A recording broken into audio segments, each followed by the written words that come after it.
that tinanong sa akin, kasya na ba po ang 500 pesos? Then I said, yes, kasya ng 500 pesos. But it depends on the number of the family members. Kasi usually, ang family members na kasya itong 500 is mom, dad, and 2 children. So, ngayon, yung ibang family members naman po ay mother and let's say daughter or son, or father and then daughter or son, or can be mother, father, and 1 child. So yun po yung explanation ko dun sa 500 pesos. But again, the Noche Buena celebration or Noche Buena handa will depend on the number of family members or even extended relatives that will be joining the Noche Buena celebration. But when they asked the 500 pesos, this meant that when I explained, this is for, again, mother and father and 2 children.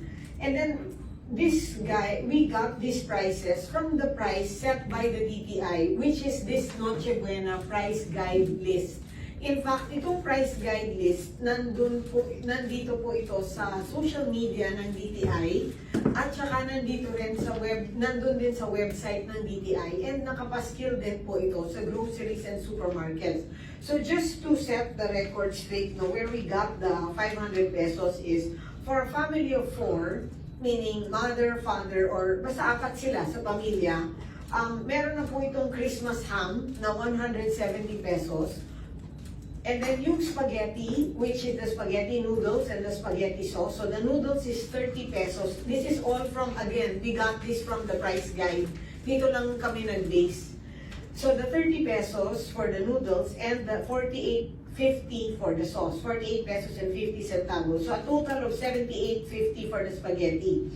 Ngayon for the macaroni salad, we have the macaroni noodles, 40 pesos and 95 centavos.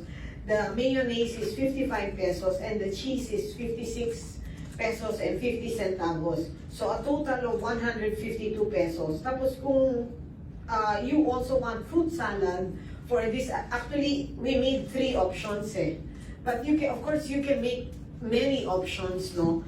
So for this, we had also fruit salad. So the fruit cocktail, which is 61 pesos and 75 centavos, and the all-purpose cream, which is 36 pesos and 50 centavos, which is a total of 98 pesos and 25 centavos.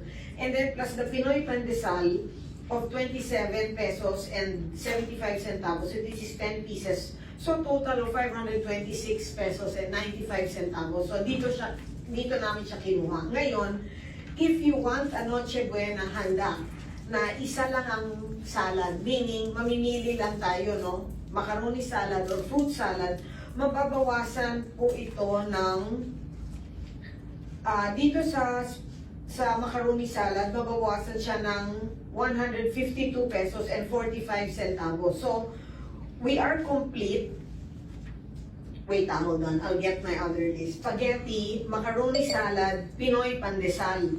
So ang total nito is 428 pesos and 70 centavos. Ito po siya. So tinanggal ko dito yung fruit salad kasi dalawa na yung salad So baka you want isang salad lang. So we still have around 72 pesos left. So dito sa 72 pesos, pwede na po tayo magdagdag ng luncheon meat, which is 41 pesos, corned beef, which is 34 pesos, which is from the basic necessities and prime commodities naman. So again, this is option number 2. Tapos dito naman sa option number 3, kung you prefer fruit salad and ayaw mo na macaroni salad, magiging ang total niya, so you still retain the Christmas ham, the spaghetti, the fruit salad, Pinoy Pandesal, ang total naman niya ay 374 pesos and 50 centavos. So meron kang excess na 125 pesos. So with this 125 pesos, pwede na po tayo magdagdag ng other items.